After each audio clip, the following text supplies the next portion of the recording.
What's going on, everyone?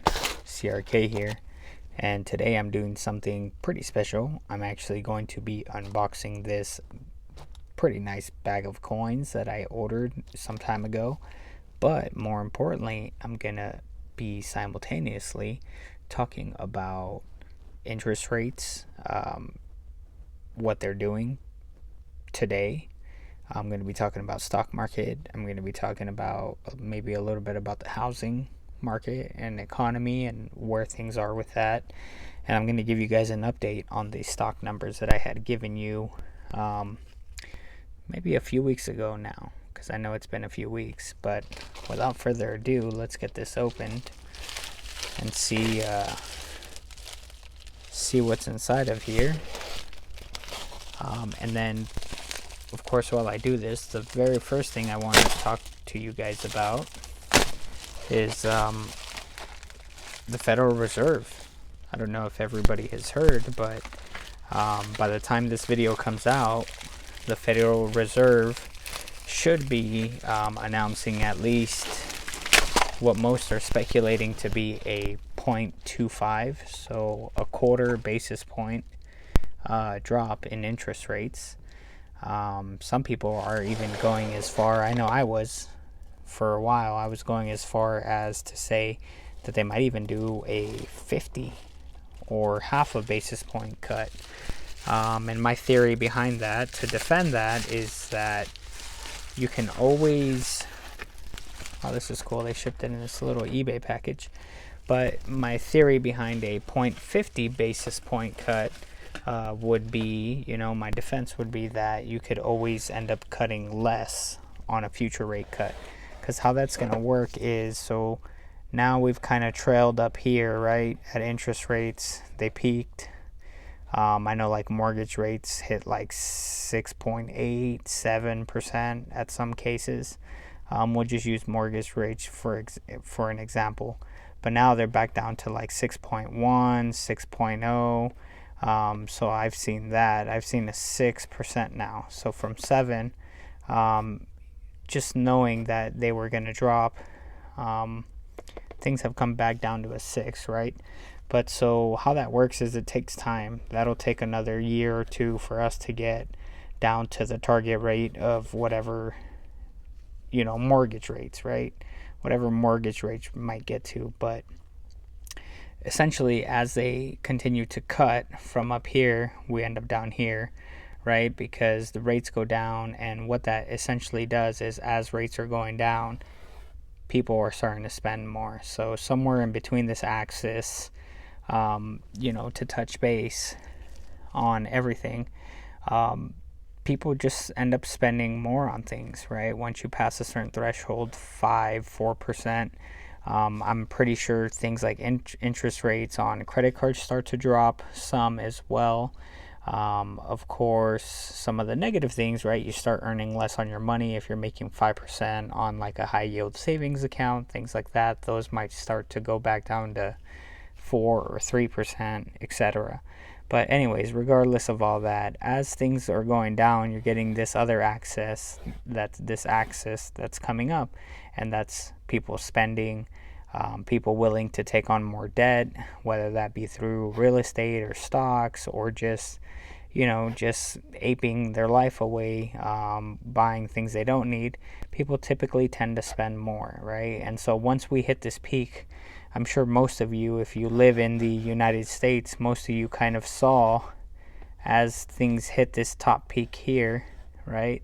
Things started to get rocky along the way, right? People started spending less. Jobs started to seem less secure. People, essentially start to run out of savings. I know that was a more recent account, is that people started to run out of savings, right? So what Federal Reserve Jerome Powell is doing today, with 100%, at least a 0.25 basis point cut, is he's trying to ease that pain everywhere as far as monetary spending and things of that nature. So hopefully, if they do drop it fast enough, we get a soft landing, right? Quote unquote is what they call it. And in either scenario, you want to be cushioned, I'd say. In certain situations, you want to try to have as much, either uninvested cash, free cash. You want to try to have as much of that as possible, right? And like I said, it starts with a few bucks a day. So, I've gotten that scenario where a lot of people say, well, I can't, or I don't have extra money, at the end of the month, etc. Well, to them, I say, don't try to save on a $5 latte. Consider how to make more so that the $5 latte doesn't really matter. So hopefully that makes sense.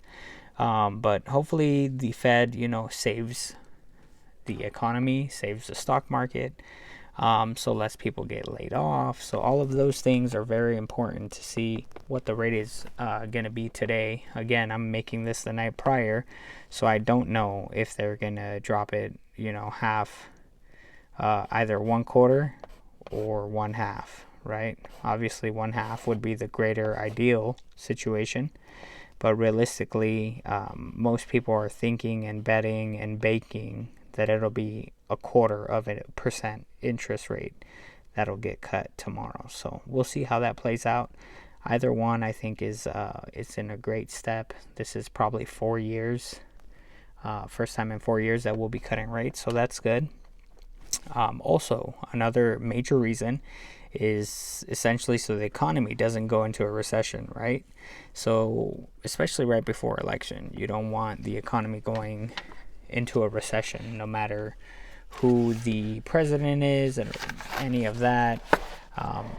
Nobody wants to take office in a crummy situation. But as I promised, I will get these coins to you. And like I said, I don't know what to expect here because these have been sitting for a while on my desk here. Actually, what I'm going to do is I'm going to try to pour them into this container so I don't make a mess. Oh, that's cool. Actually, they're packed. So it's actually they did a very good job at securing these up. Check it out. Boom. This was another order of wheat pennies that I had from like months ago. Right up front here, I see a 1944 S. Oh, that's pretty cool. Right up front here. We've got a 48, another 44. Looks like a few 44s. A 58D, 48D. Let's see if this will open up easily. Or if it's sealed. No, it's not sealed, so we'll pour it out into here. And let's see if we can take a better look at these. But essentially, like I said, also, it's very important that we don't go into a recession. And I hope that the Federal Reserve understands that because, if we do go into a recession, all of this, waiting that they did around and all of this, let's wait and see, and until we're sure that inflation is cooled, we're not going to drop rates. All of this waiting that they did would have been for nothing if we essentially do go into a recession. So that is something to keep in mind. That wouldn't be the best or most ideal situation. But hopefully they do resolve that issue so that we don't have to worry about it.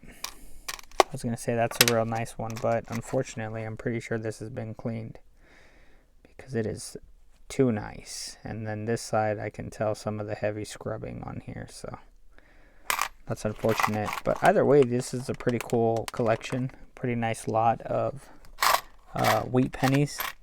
And worst case scenario, you sift through them, and the ones that don't have value are essentially still worth a few cents face value because of their copper, right? So this is something that's not a lot of room to hold on to. It came in this kind of cool little black bag, like a tie-dye bag that I'll probably just throw it back into. And the last thing I want to talk about is essentially the stock picks that I had given you guys. I gave you 5 last week, 5 of those. And out of those 5, I want to say, let's see, one of them's down. The other one is, let's see, what was that? That's up. So Apple is down about, let's call it $11. So when I first recommended Apple as a personal investment for myself, again, I'm not a financial advisor. You shouldn't take this as financial advice. I am a guy who sits in his garage and collects old pennies. So take that with a grain of salt. But essentially, Apple, when I bought it, was $227 when I first recommended to you guys. I've been buying Apple for years now, but so that you guys know where it starts, right, and you can hold me accountable. They started at $227 about a month ago. Now they're down to $216. That's fair enough. They had a new launch of an iPhone and new things, etc. So typically, I don't know if that's the case for Apple, but normally I follow Tesla when they do new drops or they do earning calls, etc. And normally their price drops. Whatever, I'm not worried about it. I'm going to continue to dollar cost average into Apple any possible chance that I get.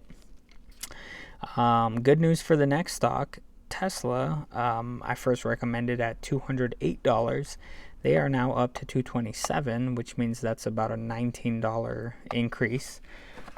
So we'll do, I guess this was minus 11 for Apple, and then plus 19 for Tesla. Okay, so that still puts us up about $8.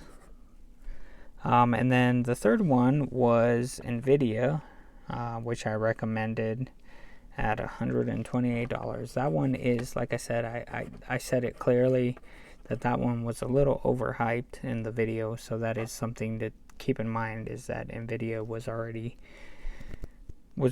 pretty well priced at $128, and then that dropped down to $115. So that essentially brings you down $13. So we're gonna have the additional that'll put us down -5 for this next one. So this will be down $13. Palantir is a solid stock, and since the last time I recommended them, Palantir actually, since from the time I recommended them till now, I don't know if you guys knew, but they were at $30 and they went up to $36. So essentially that puts us positive $1 again. It's a lot of back and forth here, so I do apologize about that. But they were up plus $6, right?